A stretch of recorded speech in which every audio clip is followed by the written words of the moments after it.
Lip Kalantri, I am a businessman.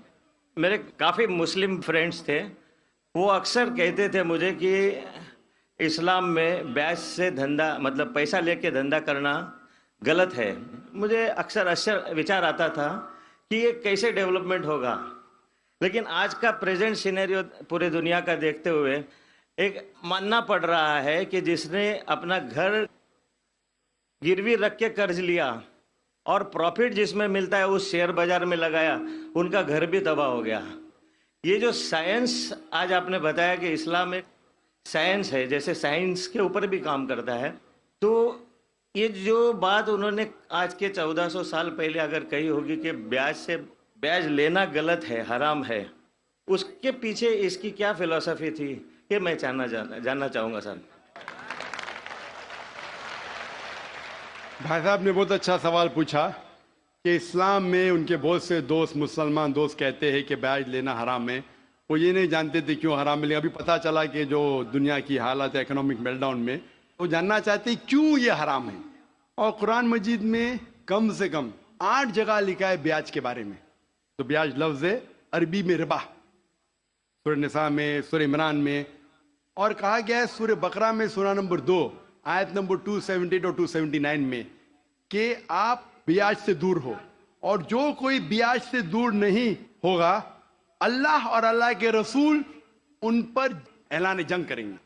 ब्याज इतनी बुरी बात है, गुनाह कबीरा है, और गुनाह कबीरा में इमाम अज़हबी ने उसे 11वें नंबर पे रखा। 70 गुनाह कबीरा में 11वें नंबर पे रखा। भाई साहब पूछे क्यों बुरा है? क्योंकि ब्याज से अमीर आदमी और अमीर होता है, गरीब आदमी और गरीब बनता है। अमीर आदमी और अमीर होता है, गरीब आदमी और गरीब बनता है। आमतौर पे आप जब लोन लेने जाएंगे तो गरीब आदमी को लोन का मिलता है, और अमीर आदमी बताएगा मेरे पास ये, मेरे पास वो है, तो उसको लोन मिलता है। तो अमीर और अमीर बनता है, गरीब और गरीब बनता है। इसीलिए कुरान में सूरह अल हशर में सूरह नंबर 59 आयत नंबर 7 में अल्लाह फरमाते कि ज़कात दो ताकि दौलत इंसानों के बीच घूमे, सिर्फ अमीरों में नहीं रहे। और ब्याज से क्या होता है? इन इस्लामिक फिलॉसफी हम कहते हैं प्रॉफिट एंड लॉस शेयरिंग, मुनाफा और नुकसान को हम बांटेंगे। मुनाफा और नुकसान बांटने से पूरी इकोनॉमी तरक्की करती है। और ब्याज से आप बैंक में ब्याज लेते हैं, मुनाफा या नुकसान 8%, 10%, 12% आपको देना ही देना, नुकसान या मुनाफा। लेकिन आप देखते शेयरिंग ऑफ द रिस्पॉन्सिबिलिटी, अगर नुकसान हुआ तो हम नुकसान शेयर करेंगे, प्रॉफिट हुआ प्रॉफिट शेयर करेंगे। ब्याज में क्या होता है? मिसाल के तौर पे बैंक में, मैं एक लंबी तकरीर दे चुका हूं इस पे, अभी वक्त नहीं है, सिर्फ ये बोलूंगा कि ब्याज में क्या होता है। मिसाल के तौर पे बैंक ए के पास सपोज 100 रुपया है, वो बैंक बी को 10 रुपया रख के 90 रुपया देती है बैंक बी को। बैंक बी उसमें से 9 रुपया रखता है, बाकी का 90% देता है बैंक सी को। बैंक सी 10% रखती, 90% देती डी को, डी देता ई को। तो लोग कहते हैं मार्केट में हजारों रुपये है कितने? 100 रुपया। तो आज की तहकीक कहते हैं मार्केट में फ्लोट हो रहा है $6 ट्रिलियन, है तो कुछ नहीं, बहुत कम फ्लोट हो रहा है $6 ट्रिलियन। एक जन बेचता है, सब लोग बेचने शुरू होते। लीमैन ब्रदर्स, कौन सोच सकता था कि लीमैन ब्रदर नंबर 1 बैठ जाएगा? उसके बाद सिटी ग्रुप, एक बेटा, सब बेचते गए पूरी दुनिया में एक के बाद एक। तो क्योंकि it doesn't improve the society. Islamic way के अंदर जांच पड़ताल होती, किसको लोन देना किसको नहीं देना, प्रॉफिट एंड लॉस शेयरिंग है। सन 1980 में बैंक फंड करती थी गैम्बलिंग डेन को, शराब खाने को, कॉमन हो गया। इसके बारे में अगर तकरीर मेरी सुनेंगे, interest free economy promulgated by the Quran, रिबा किस तरीके से हराम है, उसके ऊपर तकरीर मैंने की है। अगर वो सुनेंगे उसमें और डिटेल में मैं तस्करा कर रहा हूं क्यों इंटरेस्ट हराम है। लेकिन इन शॉर्ट, वापिस से आज Japan, America sending ambassadors Islamic bank के बारे में जानने के लिए। हमारी गवर्नमेंट के पास हम गए थे, मैं फाइनेंस मिनिस्टर चिदम्बरम जो फाइनेंस मिनिस्टर थे उनसे जिक्र किया था कि अब इस्लामिक बैंकिंग क्यों नहीं शुरू? इंशाल्लाह करेंगे, जब मेरी मुलाकात हुई थी जद्दा में। लेकिन आरबीआई परमिशन नहीं दे रही है क्योंकि उन्हें तहकीक नहीं की। इंग्लैंड दे चुकी है, कई ममालिक दे चुके।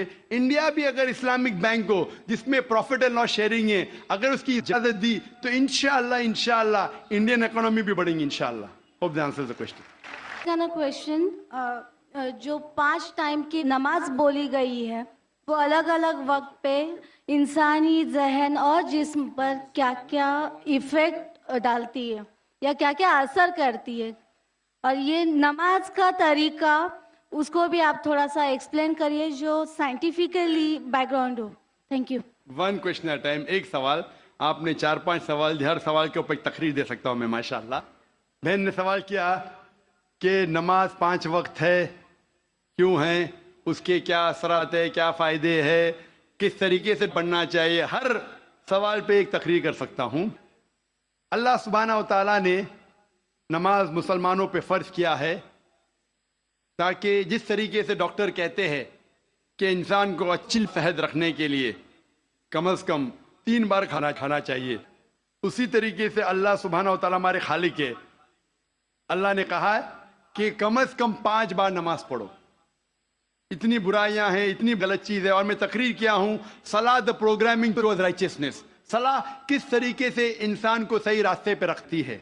تو صحیح راستے پہ رکھنے کے لیے ہائی چانسز ہے، ہائی پاسبلٹیز ہے، امکانات ہے کہ ہم اتنی برائی دیکھتے ہیں we can get deprogram. تو ری پروگرام کرنے کے لیے کم از کم 5 وقت ضروری ہے انسان کو نماز پڑھنے کے لیے. اس کے کیا فائدے ہیں؟ کئی سینکڑوں فائدے ہیں. وقت کی قلت ہونے کی وجہ سے چند فائدے بیان کروں گا. We can give a lecture only on the scientific benefits. آج سائنس کہتی ہے کہ جب ہم صلاح پڑھتے ہیں سب سے بہترین جو صلاح کا پوسچر ہے وہ ہے سجود، سجدہ. اسی لیے قرآن مجید میں 92 ٹائمز سجدہ کا ذکر ہے، سب سے بہترین. اور آج سائنس یہ کہتی ہے دا ہائی پاسبلٹیز آف چلبینز، منہ کی بیماری آ سکتی ہے. جب ہم سجدہ کرتے ہیں there is extra flow of blood supply into the face، اور خون دوڑتا ہے منہ کی طرف. لیس چانسز آف ہیونگ چلبینز ہونے کے امکانات کم ہیں. اگر کوئی انسان کو بیماری ہے سائنسائٹس کی، جب ہم سجدہ کرتے ہیں the sinuses flow out، ethmoidal sinus، frontal sinus، maxillary sinus، یہ سب ڈرین ہوتا ہے. اور جب ہم سجدہ کرتے ہیں there is less chances of bronchiectasis because the bronchial tree gets drained out. اس کے بعد آج سائنس یہ کہتے ہیں عام طور پر جب ہم سانس لیتے ہیں صرف 2/3 2/3 حصہ 2/3 ایئر ایکزیل آؤٹ ہوتی ہے، ہم باہر پھینکتے ہیں، اور 2/3 ایئر نہیں لیتے ہیں.